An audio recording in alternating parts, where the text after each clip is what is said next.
संघयते गिरिं यत्कृपात्तमहं वन्दे परमानन्दमाधवम्। श्रीमन्मदनगोपालं बृन्दारण्यपुरन्दरम् श्रीगोविन्दं प्रपद्येऽहं दीनानुग्रहकारकम्। वन्दे मुकुन्दमरविन्ददलायताक्षम् कुन्देन्दुशङ्खदशनं शिशुरूपवेशम्। इन्द्रादिदेवगणवन्दितपादपीठम् वृन्दावनालयमहं वसुदेवसूनुम्। नवजलधरवर्णं चम्प्रकोद्भासिकरणं विकसितनलिनास्यं विस्फुरन्मन्दहास्यम्। कनकरुचिदुकूलं चारुबर्हावचूलं कमपि निखिलसारं नौम्य गोपीकुमारम्। वंशीविभूषितकरान्नवनीरदाभात् पीताम्बरादुर्बिम्बफलाधरोष्टात् पूर्णेन्दुसुन्दरमुखादरविन्दनेत्रात् कृष्णात् परं किमपि तत्त्वमहं न जाने। श्रीहरिः। किसी एक देश में जैसे आजकल प्रथा है, प्रेसिडेंट कुछ वर्षों के लिए होते हैं, फिर नया चुनाव होता है। इसी प्रकार किसी एक देश में ये नियम था कि प्रतिवर्ष वहां के शासक बदले जाते थे, राजा बदले जाते थे। तो क्या किया जाता था कि जब राजा बदले जाते तो पुराने राजा के सब कपड़े उतरवा लिए जाते और एक लंगोटी पहना दी जाती, जरा सी चद्दर बदन पर डाल दी जाती और उसे नौका में बैठाकर उस पार जंगल में छोड़ दिया जाता, जहां कोई बस्ती नहीं। तो ये प्रथा चली आती। अब वो उधर छोड़े हुए जो मनुष्य थे ऐसे, वो बेचारे दुख पा पाकर मर जाते, कष्ट उठाते। न वहां कोई सामान था, न खाने की चीज, घोर जंगल। तो ये बात सभी जानते। साल भर के बाद यहाँ से चले जाना है, ये भी सभी जानते, पर कुछ करते कराते नहीं। तो किसी को एक बार वो स्थान मिला, कुछ समझदार था। समझदार वो कि जो अपना अगला काम बना ले, वो समझदार। जो भविष्य को देख है वो समझदार। तो उसने आते ही अधिकार मिलते ही पूछा मंत्रिमंडल से, सबसे, कि भाई हमारा कितना अधिकार का? साल भर। तो साल भर के अधिकार में कोई सीमा है? बोले कोई सीमा नहीं, आप जो चाहें सो कर सकते हैं। साल भर आपकी पूरी की पूरी बात जो की त्यों सब मान लेंगे। आप किसी को कुछ भी दें लें, कुछ भी करें, किसी को बसावें, किसी को उजाड़ें, आपका पूरा अधिकार। तो उसने अपने मन में निश्चय किया कि जब साल भर के बाद यहाँ से जाना ही है और कहीं जाना है, तो जहां जाना है उस स्थान का पता लगाएं और वहां की व्यवस्था करें। पहले यहाँ साल भर जो रहना है, इसमें जो जिम्मेवारी के काम मिले हैं उनको निभाएं ईमानदारी के साथ। और जितनी ऊपर की चीजें हैं, ये नाच मुजरा तमाशा बंदगी, ये आज वहाँ एड्रेस है, आज वहाँ अभिनंदन पत्र है, आज पार्टी है, आज दावत है, आज ये है, इन सब कामों में समय खोना, ऐश आराम में समय खोना, नाच मुजरे में समय खोना, इंद्रियों के भोगों में समय खोना, ये तो मूर्खता। क्योंकि साल भर के बाद समाप्ति सारी की सारी ही। तो वो उन्होंने सब कामों को, जो फालतू काम थे जिनकी जरूरत जीवन में नहीं, केवल आडंबर के लिए, केवल कौतूहल के लिए, केवल भोग लिप्सा को लेकर किए जाते हैं, उन सब कामों को उसने बंद करवा दिया। लोग तो नए राजा, उनसे लेना है, काम कराना है, अपना स्वार्थ सिद्ध करना है, तो लोग आते ही उसके पास भी आए। बोले आज तो जगह हमने इंतजाम किया है, बड़ा सुंदर नाच होगा, और हर महाराजा वहां पर पधारते रहे हैं, आपको पधारना चाहिए। उसने कहा भाई हमें तो अवकाश नहीं। तो कुछ दिन तो लोग आए, फिर लोगों ने समझा ये तो मनहूस आदमी है, इस पे कुछ आने जाने है नहीं, तो छोड़ो। संसार का ये स्वरूप है भला, संसार को हमने पकड़ रखा है, संसार ने हमको नहीं पकड़ रखा। हम दूसरों का नाम तो झूठ ही लेते हैं, अपने ही फंसे चले जाते हैं। अपने अगर अलग हो जाएं और संसार वालों को ये दिख जाए कि इनसे अपना स्वार्थ नहीं सकता, तो अपने आप सब छोड़ देंगे संबंध, और रखेंगे भी तो ऊपर ऊपर का, सभ्यता का। बूढ़े माँ बाप हो गए, बड़े शीलवान लड़के पर कामकाजी हैं, भाई उनके पास वो निकलने थोड़ी बैठे, तो पिताजी माताजी के लिए आदमी रख देंगे, नौकर रख देंगे, डॉक्टर से कहलवा देंगे, देख जाया करो, दवा का इंतजाम कर देंगे, खाओ पियो। लेकिन हम उनके पास बैठ करके दिन भर उनकी बात सुने और वो बीच में दस्तंदाजी करें, हमारे काम में हस्तक्षेप करें, तो पिताजी को समझा भी देते हैं कि पिताजी देखिए आप बूढ़े हो गए, अब अपना भगवान का नाम लो, आप अपना पड़े रहो, आपके पास आदमी है, ये सेवा है, क्या कमी है। अब हम लोग कामकाजी आदमी, इतना काम हमारे, फुर्सत कहाँ के आपके पास बैठे, और फिर आप बीच में बोल देते हैं देखिए अब आजकल की दुनिया दूसरी, आपकी दूसरी, हमारा काम बिगड़ जाता, आप चुपचाप रहा कीजिए। और नहीं तीर्थ भेज दें, आपको इंतजाम करवा देंगे तीर्थ में आपका। मतलब उनसे कोई काम अपने को नहीं है, निकलने आदमी से कोई काम नहीं। तो संसार में जब तक स्वार्थ है, जब लग जासो रहत स्वार्थ कछु तब लगता सो प्रीत, नानक जी का पद है। जब लग स्वार्थ है तब तक तो प्रीत है, और जहां देखा कि अब इसके स्वार्थ नहीं सधता तो उपेक्षा है, और जहां स्वार्थ में कहीं किसी प्रकार अड़चन आने लगी तो द्वेष है। तो जब लोगों ने देखा कि राजा साहब तो कुछ काम करते कराते नहीं, तो क्यों व्यर्थ में आए, खुशामद करें, लोगों ने आना छोड़ दिया। उन्होंने देखा बड़ा अच्छा हुआ, पिंड छूटा, ज्यादा लोग सताते कहीं न कहीं, अब ये अपने आप ही सारा काम पट गया। अब वो राजकाज अपना देखने लगे और ये आदेश निकलवा दिया। एक बार गए उस तरफ नाव से, देखा जंगल है, आदेश दे दिया कि भाई वो जंगल सारा आबाद करवाया जाए, बसाया जाए, नगर के नगर बसें, और यहाँ का सामान वहां भेजा जाए, और 11 महीने पूरे होने तक सब वहां पर बिल्कुल काम ठीक हो जाए, सारी व्यवस्था हो जाए, बस खूब मजे में। अब राज आ गया थी, सामान की कमी थी नहीं, और इसी बात पर अधिक जोर था। तो वो नदी का उस पार जो घोर जंगल था वो आबाद हो गया, बस गया। यहाँ से बढ़िया बढ़िया चीजें वहां हो गई। अब साल भर पूरा होते ही इनके कपड़े उतरवाए गए, कोफिन दे दी गई, चद्दर दे दी गई, कहा नाव में बैठो, बैठ गए। अभी हंसते हुए जाए। तो लोगों ने कहा कि भाई ये क्या बात है, नहीं उनसे पूछा कि सब रोते गए, आप हंसते कैसे जा रहे हैं। वो सब यहाँ हंसे तो रोते गए, हमने यहाँ हंसना छोड़ा तो हंसते जा रहे हैं। यहाँ राग करते, ममता करते, फंसते, आज भी खाली हाथ रोते जाते। हमने अपना आगे का सारा काम कर लिया, जहाँ जाना है वो हमारे लिए यहाँ से अधिक सुख मौजूद, तो हम मजे में जाते हैं। तो ये दृष्टांत दिया है चरणदास जी महाराज ने अपने ग्रंथ में, महात्मा हुए चरणदास जी।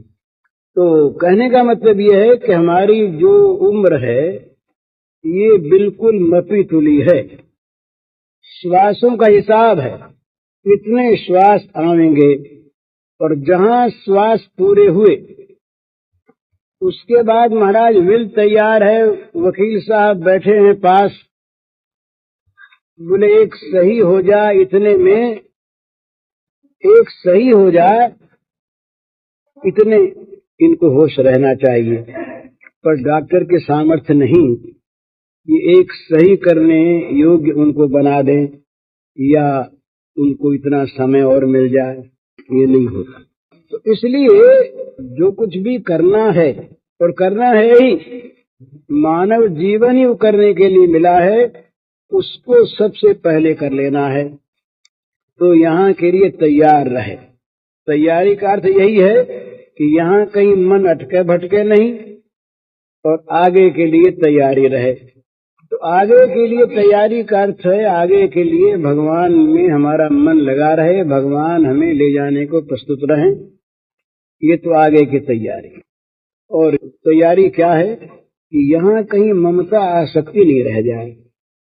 जो कुछ भी बंधन है यहाँ का, ये ममता का और आसक्ति का बंधन है। ये मेरा, ये ममता, ये बस ममता ही बांधती है।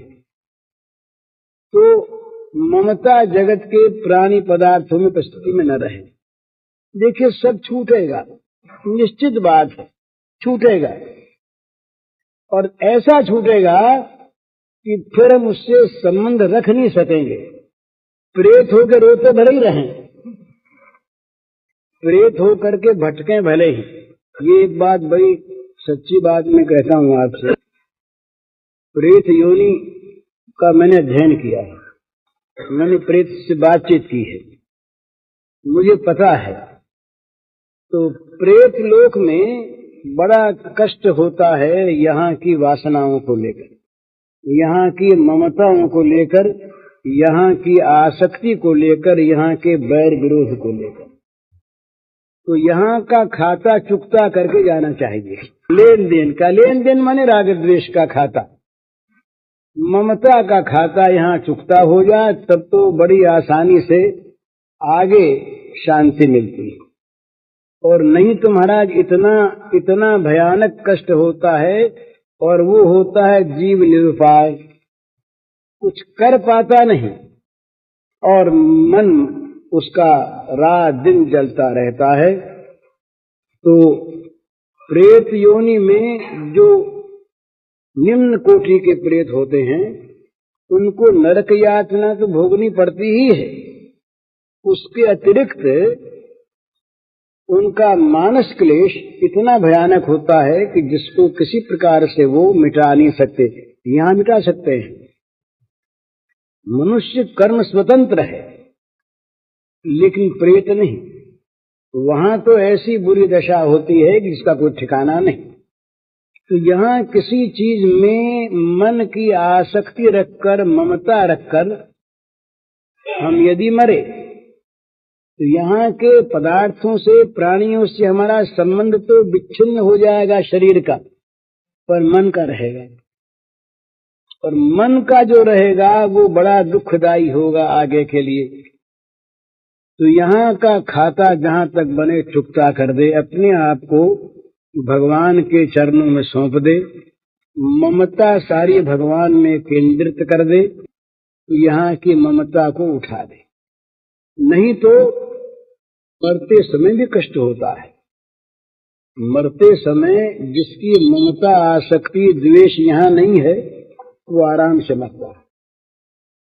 और मरते समय जिसका मन यहाँ अटकता है, उसको मरना तो पड़ता ही है, उपाय नहीं। पर उसको इतना क्लेश, इतना कष्ट होता है मरते समय कि जिसको वो भुक्तभोगी जानता है, उसका हम अंदाजा नहीं कर सकते। तो पहले से ही ये तैयारी शुरू कर दे। पता नहीं कब प्राण निकल जाए, ये कोई ठिकाना थोड़े कितने वर्ष के बाद मरेंगे और पीछे कर लेंगे, कब अवसर आवेगा। तो पहले से ही तैयार रहे, और जब उसके बाद समझ में आ जाए, तभी से यहां से अपना संबंध मन से छोड़ दे। अब वो कहता है कैसे छोड़ दें, ये प्रश्न होता है, कैसे छोड़ दें, छूटता नहीं। बात ठीक है, पर अगले कष्ट की और अगले लाभ की संभावना का विश्वास हमें नहीं है। नहीं तो महाराज अपने आप छोड़ दे। किसी चीज को न छोड़ने से अगर भयानक कष्ट होने वाला होता हो, तो उस चीज को लोग गंगा में फेंक देते हैं। प्यारी से प्यारी चीज, अरे जब अंदर मवाद भरती है तो अंग कटवा देते हैं। बोले भाई गैंग्रीन हो गया पैर में, यहां से यहां तक मवाद हो गई, तो यहां से पैर काटना पड़ेगा तब बचोगे, नहीं तो माल तो फैल जाएगी। तो चाहता न कटे पर समझता है कि अब तो बचेंगे नहीं, बचे इतना पैर काट दो घोड़े ही लगा लेंगे, कोई बात नहीं। तो अगले दुख की कष्ट की संभावना में विश्वास यदि होता है तो यहाँ का त्याग करने में कष्ट नहीं होता, और अगले विशेष लाभ की संभावना होती है तब भी इस त्याग में कोई कठिनता नहीं होती। ये एक समझने की बात है कि जिस साधन में और जिस त्याग में कठिनता का अनुभव है वो स्वाभाविक नहीं है, वो थोपा हुआ है। नहीं तो त्याग इतना सरल। इंग्लैंड का राजा था अष्टम एडवर्ड, एक स्त्री से उसका भाव हो गया, वो राजघराने के नहीं थी, उससे कहा गया कि तुमको राज्य का अधिकार त्यागना पड़ेगा, तो तुम्हारे जो राज्य के अमुक अमुक नियम है वो छोड़ने पड़ेंगे, तुम्हारी कोई भी यहाँ पर राज्य के नियमानुसार सत्ता नहीं रह जाएगी। है मंजूर? उसने कहा सब मंजूर, लिखित सब उसने दे दिए, छोड़ दिए। क्या बात है। किसी एक में, चाहे वो गंदी से गंदी बात हो, किसी एक में जब उसका किसी मनुष्य का भाव होता है उसमें लाभ की संभावना, चाहे वो लाभ उसका मूलक ही हो, तो दूसरे बड़े लाभ को भी आदमी छोड़ देता है। तो भगवान में बड़ा लाभ और भोगों में बड़ी हानि, भोगों में रचे पचे रहने से आगे महादुख और भगवान के लिए त्याग करने में आगे महासुख। इन बातों में यदि विश्वास हो तो भोगों का त्याग सहज होता है, सुख पूर्वक होता है, और होता है उत्साह पूर्वक। जल्दी से जल्दी कैसे इनको छोड़ करके इस आफत से बाहर निकलें, ये होता है। दिखती है चीज वो लोगों को बड़ी सुंदर, बोले ये घर कैसे छोड़ रहा है। वो सनातन गोस्वामी, ये महाराज, इनका नाम था दबीर खास। ये थे तो हिंदू ब्राह्मण, पर प्राय आधे मुसलमान से थे। गौड़ के बादशाह, बंगाल में गौड़ राजधानी थी उस समय, उन बादशाह के दोनों भाई दीवान थे, सनातन और रूप। एक का नाम था दबीर खास बड़े भाई का, दूसरे का नाम था साकर मल्लिक। लेकिन महाप्रभु का संग मिला, थोड़ा सा ही हृदय जागा। रात ही हमारी बात हुई थी कि हो क्या रहा है। अपने युग में हम सभी बड़े ऊंचे ऊंचे साधक बने हुए हैं, पर जीवन पलटा कहाँ। महाप्रभु के काल में ये दबीर खास, साकर मल्लिक, रघुनाथ गोस्वामी, जीव गोस्वामी और जगन्नाथ माधव सरीखे महापापी, कितना पुण्य जीवन, कितना त्यागमय जीवन उनका हो गया, वो ठिकाना है। तो साकर मल्लिक, ये दबीर खास जो थे, ये और रूप ने कहा कि हम तो अब नहीं रहेंगे राज्य में। खारा लगने लगा कि महाराज हम लोग खाली रामायण बांच लेते हैं, गीता पढ़ लेते हैं, हमारे हृदय में न गीता है न रामायण है। जन्म मृत्यु व्याधि दुख दोषानुदर्शन, हम कई आदमी देखते हैं जन्म मृत्यु व्याधि के दुख को, हम तो उसी में रचे पचे रहते हैं। रामचरितमानस में आया, रमा विलास राम अनुरागी, तजित बमन युव नर बड़ भागी। बड़ भागी नर रमा के विलास को त्याग देते हैं उल्टी के समान। हम तो उसको पी जाना चाहते हैं, उल्टी मानते नहीं, अमृत मानते हैं।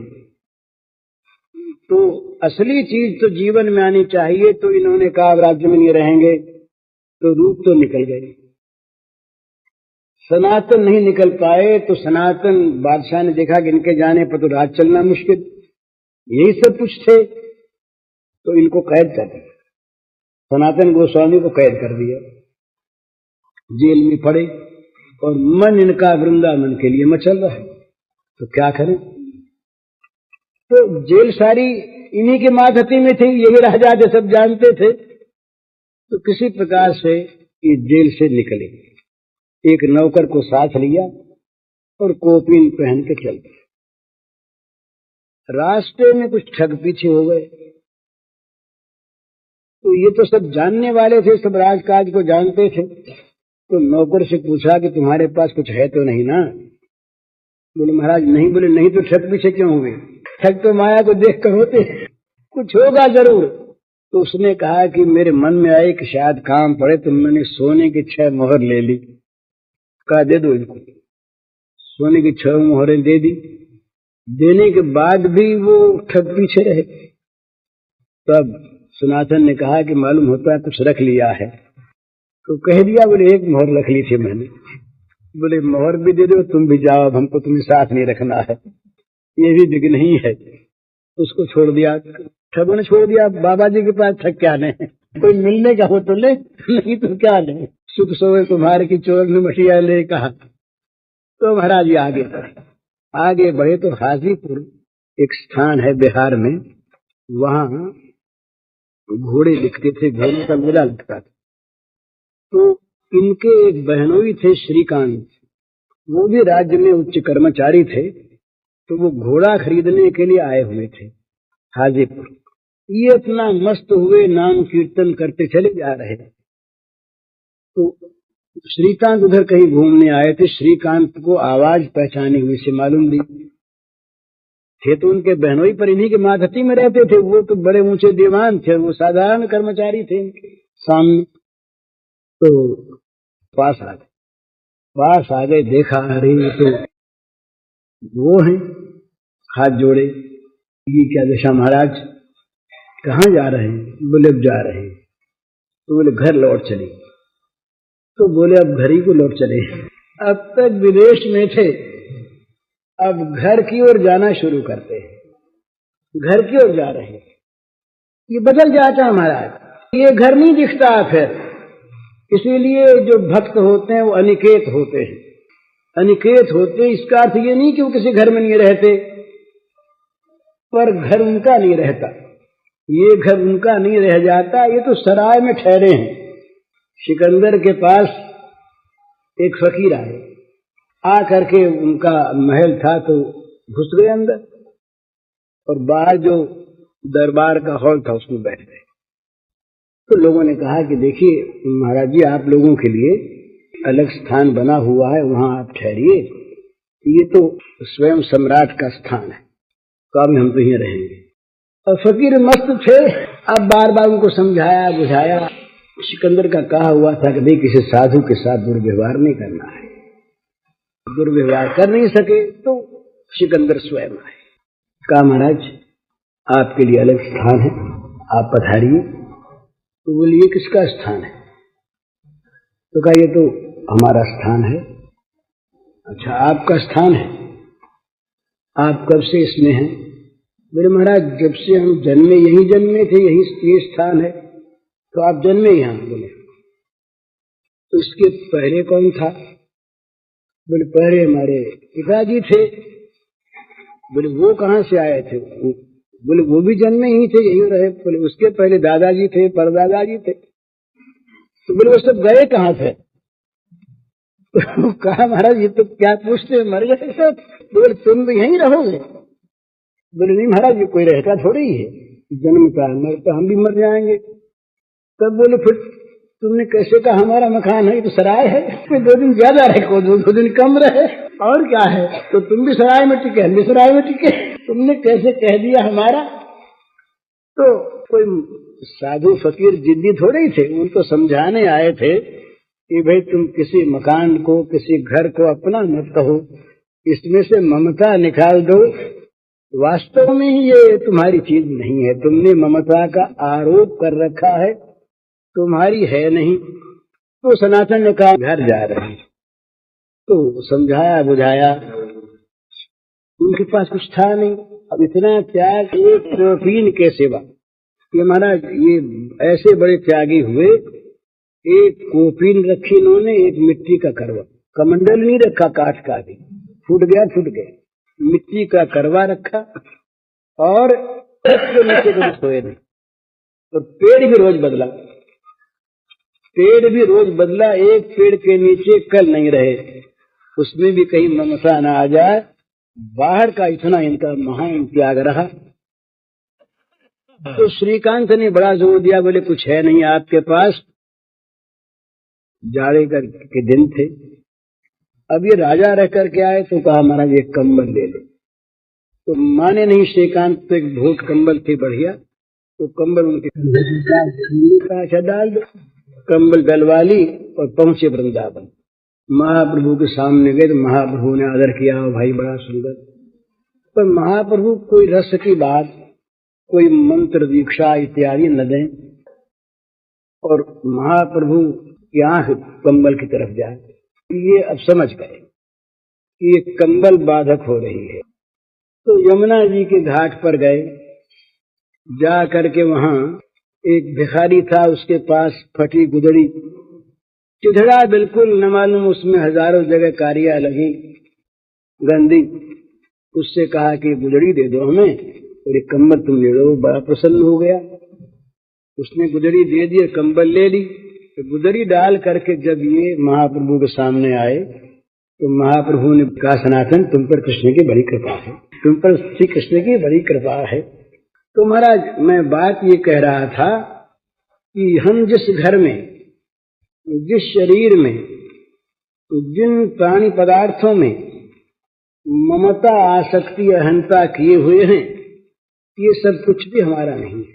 ये मिथ्या आरोप है और इसमें हमने अपने को जानकर फंसा रखा है और उस फंसावट से निकलना नहीं चाहते। भगवान कभी निकलने का अवसर देते हैं, ऐसा कोई बना देते हैं प्रसंग, तो हम भगवान से कहते महाराज हमको तो फंसाइए रखो। ये शब्द चाहे न कहें हम, पर हमारी ये चीज जो कि त्यों सुरक्षित रहे, बनी रहे, हमसे ये बिछुड़े नहीं और हमारा संबंध बना रहे इससे।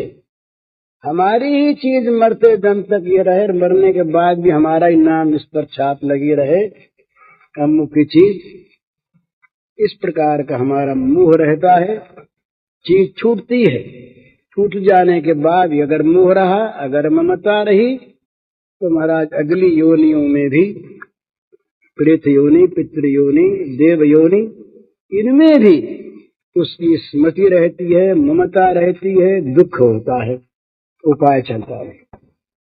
तो यहाँ का हिसाब किताब जल्दी से उसकी भांति, उस राजा की भांति साल भर रहना है, फिर छोड़ देना है। तो यहाँ जो काम मिला उसको ईमानदारी से करे, पर कहीं अपने मन को अटकाए न रखे, कहीं फंसे नहीं, नहीं तो कठिनता होगी छूटने में। छोड़ना पड़ेगा, ममता के पदार्थ छोड़ने पड़ेंगे, पर ममता न छूटने पर दुख नहीं छूटेगा। व्यवस्था करते हैं हम, बड़ी भूल की चीज है हमारी उन चीजों की जो स्वयं अव्यवस्थित है और उन चीजों की जो नाश होने वाली है। उनको हम रखना चाहते हैं व्यवस्थित और रखना चाहते हैं अमर। जो स्वयं अव्यवस्थित हैं, माने अनित्य हैं, आज जिसका एक स्वरूप का दूसरा स्वरूप नहीं। छोटा सा बच्चा ये बूढ़ा जब हो जाएगा तो इसको पहचान नहीं सकेंगे कि कौन है। अपनी तस्वीर को आप नहीं पहचान सकता अगर भूल जाए बचपन की को कि ये हम ही हैं।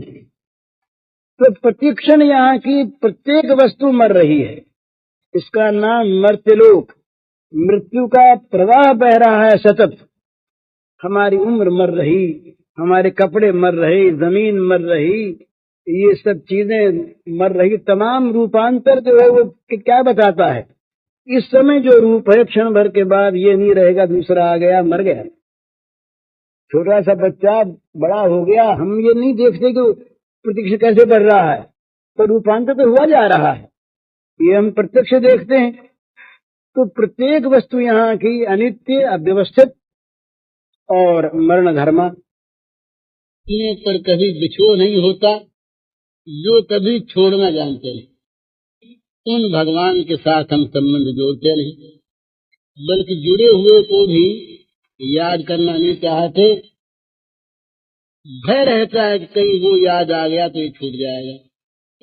है उसमें ऐसा ही ना, है ऐसा ही। वो कभी याद आ जाए तो ये याद रहेगा।